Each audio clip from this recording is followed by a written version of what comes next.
my name is Corinna Frost and I'm a 5th grader at Woodland Elementary, and today I'm going to be showing you how to make watercolor bookmarks with some of the supplies that you probably have at your house. Before you start any project, you should make sure that you have all of your supplies so that you have everything you need. In this case, it is pieces of paper cut to the size you want your bookmarks to be, pencil to trace out your design, a black crayon or color pencil to trace over those pencil marks. We have a piece of aluminum foil, a plastic bag, washable markers tend to work the best. We have a spray bottle with water. If you don't have a spray bottle, you can just use a cup of water. We have paper towel to set our wet bookmarks on to let them dry, and we have extra pieces of paper towel to wipe off our surface to make sure there's no spills or anything.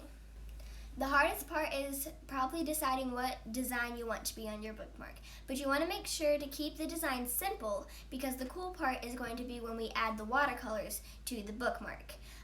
You can either freehand draw if you have something in mind, you can do a YouTube tutorial, or you can use how-to books. And if you don't trust your artistic abilities, you can even trace something out of a coloring book.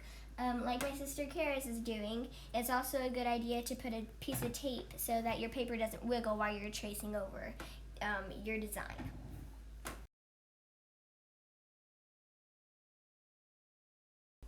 After you sketch out your design and you've traced it over with your black crayon or color pencil, it's time to choose your colors. And you just want to color directly on the aluminum foil, and don't be afraid to make different patterns, like as you can see Karis is doing like a checkered board thing, and I'm just doing regular stripes. And if you want your entire bookmark to be covered, make sure that your color patch is a little longer and wider than your bookmark.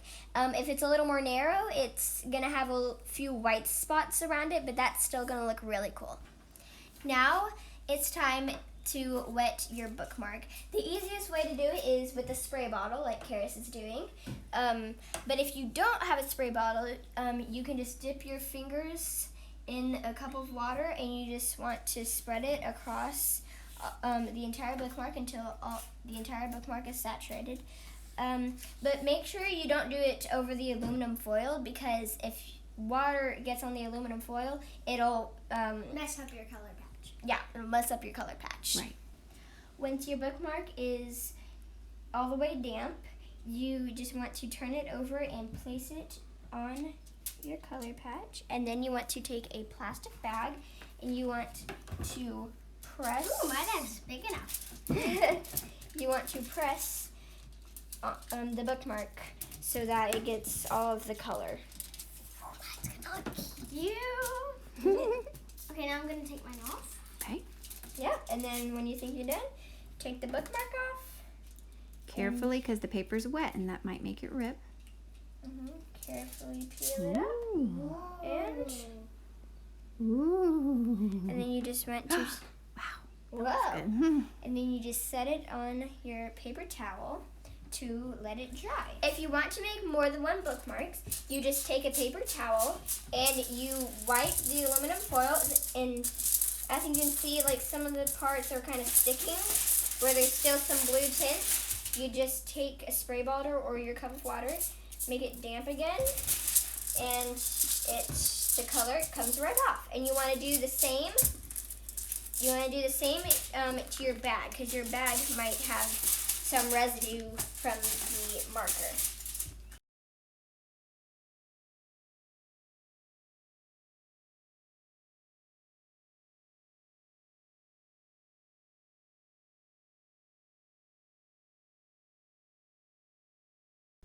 And now all you have to do is wait for your beautiful bookmarks to dry. And if you want them to last longer, you can cover them in contact paper or laminating sheets. But also, don't forget to sign and date your work. I hope you try this project at home and use your new bookmarks to read lots of books. You might even want to share a few with friends.